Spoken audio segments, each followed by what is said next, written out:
7.5 P H set की है, 7.9 S P F, तो एसिड वाला जो पंप है वो ऑन होता है। अभी ये बी एच एस की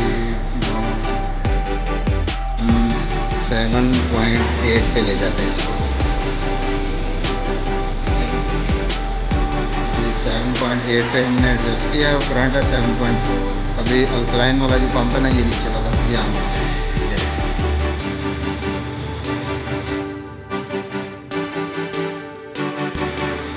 ओके जी, अब आ गया ये।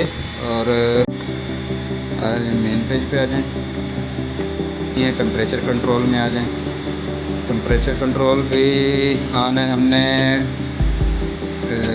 40 रखा हुआ है, 42 पे एडजस्ट है। 42 पे हो गया टेम्परेचर, तो ये कूलिंग वाला सिस्टम ऑन हो गया। ये देखिए, ये कूलिंग वाला है, ये कूलिंग वाला सिस्टम ऑन है, ये कूलिंग वाला प्रोसेस चल रहा है। ये 42